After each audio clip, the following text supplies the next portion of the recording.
এবং তারা সৌদি আরবে ডেডলাইন মেনে কাজ করেছেন। এই জন্য আমি তাদের প্রতিও আন্তরিক মোবারকবাদ জানাই। এই পর্যন্ত আমাদের ২৭,১৪৫ জন হাজি দেশে ফিরেছেন। কোনো ফ্লাইট বিপর্যয় ঘটেনি। এবার প্রথম নির্ধারিত ফ্লাইটগুলো যথাসময়ে Dhaka two Jeddah, Jeddah two Dhaka up down করেছে। কোনো ধরনের কোনো বিপর্যয় ঘটেনি এবং ৫ জনকে আমরা মেডিকেল বেডের মাধ্যমে, তারা বসে আসতে পারবেন না হাজি সাহেব, ওনাদেরকে জেদ্দা থেকে ঢাকায় পাঠানোর ব্যবস্থা করা হচ্ছে। বিমানের সাথে কথা হয়েছে, তারা মেডিকেল বেডে করে ফিরে আসবে। এবং এই পর্যন্ত ৬৯,৪৫৫ জন রোগীকে আমরা প্রেসক্রিপশন দিয়েছি, ব্যবস্থাপন পত্র দিয়েছি ফ্রি অফ কস্ট। ১ কোটি টাকার ঔষধ আমরা তাদের মাঝে বিতরণ করেছি ডাক্তারের পরামর্শ মতো। এখনো ৯ জন হাজি হসপিটালে আছেন। আশা করি ২ দিনের মধ্যে তারা ওখান থেকে রিলিজ হবে। প্রায় ১০ কোটি টাকার মতো মেডিসিন, মেনিনজাইটিস, ইনফ্লুয়েঞ্জার টিকা হাজি সাহেবরা সৌদি আরব যাওয়ার আগে আমরা হজ মন্ত্রণালয় এবং স্বাস্থ্য মন্ত্রণালয়, অর্থ মন্ত্রণালয়ের সহযোগিতায় ১০ কোটি টাকার টিকা হাজি সাহেবদেরকে আমরা দিয়েছি। এবং আমরা যে লক্ষ্য আমাদের মন্ত্রণালয় থেকে নিয়েছি, একেবারে মালিক, পিয়ন, ড্রাইভার, এগুলোর কাজ আছে, প্রত্যেকের কাজ আছে। আমি সবসময় বলে থাকি, একজন হাজি সাহেব যদি সান স্ট্রোক, হিট স্ট্রোকে পড়ে যায়, তাকে নিয়ে হসপিটালে পৌঁছানোর কোনো সচিব করবেন না। এটা করবেন ড্রাইভার, এটা করবেন মালি, এটা করবেন পিও। তো অনেক হাজি হারিয়ে যায়। ১ লক্ষ মানুষের ব্রত পালনের যে যজ্ঞ, এখানে বহু মানুষ হারিয়ে যায়। এবং আমরা ৮৯১ জন হাজিকে মক্কা, আরাফা, মিনা, মুজদালিফা থেকে খুঁজে তাদের তাঁবুতে পৌঁছে দিয়েছে। এই কর্মযজ্ঞ করার জন্য আমাদের ম্যান পাওয়ার লাগে। এবং ৪৫ জন হাজি স্বাভাবিকভাবে তারা মৃত্যুবরণ করেছে। হজ করে মদিনা শরীফ এসে খারাপ লাগতেছে বলে মারা গেছে। অথবা জেদ্দা বিমানবন্দরে ওনার লাগেজগুলো বিমানে ঢুকিয়ে দিয়েছেন, মানে he is avoiding for the journey. এই মুহূর্তে উনি ঢলে পড়ে গেছেন। এরকম ৪৫ জন হাজি সাহেব মৃত্যুবরণ করেছেন। আমাদের টিমের সহায়তা আমরা তাদেরকে দাফন কাফন এর ব্যবস্থা করেছি। এবং এই প্রক্রিয়ায় যেটা খুব সিগনিফিক্যান্ট, সেটা হচ্ছে আমরা বারবার বলেছি, ধর্ম মন্ত্রণালয় হজ প্রক্রিয়ায় কোনো ব্যবসা করেন না, আমরা কোনো লাভ করি না, আমরা কেবল ইবাদতে সহযোগিতা করে থাকি। এই ক্ষেত্রে আমরা প্যাকেজ নম্বর 1, প্যাকেজ নম্বর 2 ডিক্লেয়ার করেছিলাম। তো আমাদের সচিব মহোদয়ের আন্তরিক প্রয়াসে আমার যে বাড়ি ভাড়া করার যে টিম, চৌকস টিম, ওখানে সেনাবাহিনীর প্রতিনিধি আছে, দূতাবাসের প্রতিনিধি আছে, আমার মন্ত্রণালয়ের প্রতিনিধি আছে।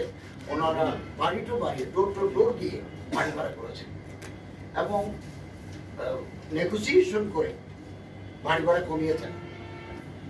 খামার কাছে, অনতি দূরে এবং সাশ্রয়ী ফ্যাসিলিটিস বেশি, ভাড়াটা কম।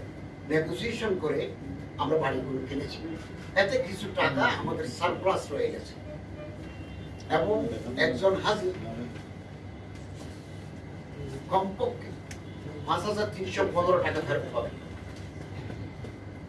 কমপক্ষে। সর্বোচ্চ ফেরত পাবেন ৫৩,৬৪২ টাকা। এবং ৪,৯৭৮ জন হাজিকে, সরকারি হাজির সংখ্যা হতে ৫,০০০, এর মধ্যে ৪,৯৭৮ জন হাজিকে আমরা সর্বমোট ৮,২৮,৯০,১৮৩ টাকা ফেরত দেব। এই টাকা আমাদের হাতে আছে। আমরা তাদের অ্যাকাউন্টে এই টাকা সরকারি আইবাসের মাধ্যমে যাবে তো না, আইবাস না, ব্যাংকের মাধ্যমে পিএফটিএন এর মাধ্যমে আমরা তাদের অ্যাকাউন্টে পৌঁছে দেব। যারা মারা গেছেন এটা তাদের ওয়ারিসদের কাছে সিস্টেম অনুযায়ী পৌঁছে যাবে। এবং এইরূপ টাকা পাঠাতে আমার মন্ত্রণালয় থেকে কোনো ফোন করা হয় না, কারো ডেবিট কার্ড ক্রেডিট কার্ডের নাম্বার চাওয়া হয় না, কিন্তু একটা চক্র প্রতি বছর মানুষের কাছে প্রতারণা করে টাকা নেয় যে হজের টাকা পাবেন, আপনি এই করেন সে করেন, এটা করে এটা প্রতারণা করে। আমরা বারবার এটা সতর্ক করেছি, আপনাদের মাধ্যমে আবারও আমরা সতর্ক করতে চাই, এরকম যদি বিকাশ, নগদ, রকেটের কেউ পিন নম্বর চায় তাহলে বুঝতে হবে সে প্রতারক। আমাদের সাবধান থাকতে হবে। প্রতিটি হাজির নাম্বার আমাদের কাছে আছে, তাদের অ্যাকাউন্ট নাম্বার আছে, আমরা খুব অতি সত্য। এটা আমরা গতকাল হজ মিশন থেকে তথ্য নিয়েছি। আমরা এই পরিমাণ টাকা একেবারে গ্র্যাজুয়ালি তাদের অ্যাকাউন্টে পৌঁছে দেব।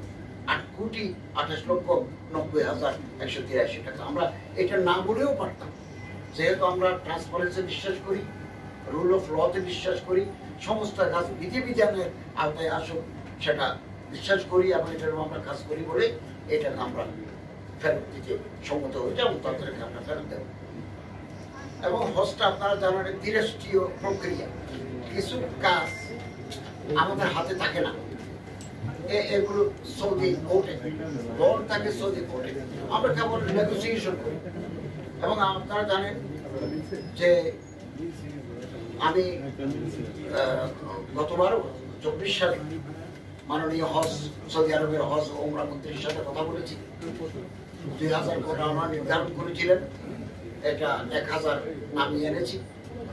এবারও আমি আমার সাথে দুবার মন্ত্রীর সাথে, মাননীয় মন্ত্রীর সাথে আমার কথা হয়েছে, দেখা হয়েছে। আসার দুদিন আগে আমার সচিব মহোদয় সহ আমার টিম সহ হজ টিমের সদস্য সহ ভাইস মিনিস্টারের সাথে কথা বলেছি। আমি ওখানেও বলেছি, লিখিতভাবে বলেছি, মৌখিক বলেছি যে 2000 এটা আপনি কমান। এবছর থেকে 24 সাল থেকে 2000 কোটা করার কথা ছিল। আমি ওনাকে অনুরোধ করেছি, উনি আমাকে বলছেন আপনার কথা আমরা বিবেচনা করব। তা আমরা এখন অপেক্ষা করছি তো ওনারা কি রিপ্লাই দেন। এছাড়া সামনাসামনি আমি লিখিতভাবে আমি এখানে এসে মন্ত্রী মহোদয়ের কাছে একটা নোট পাঠিয়েছি। মিনায় ওই টয়লেটের সংখ্যা, আর আরাফাতে এবং মিনাতে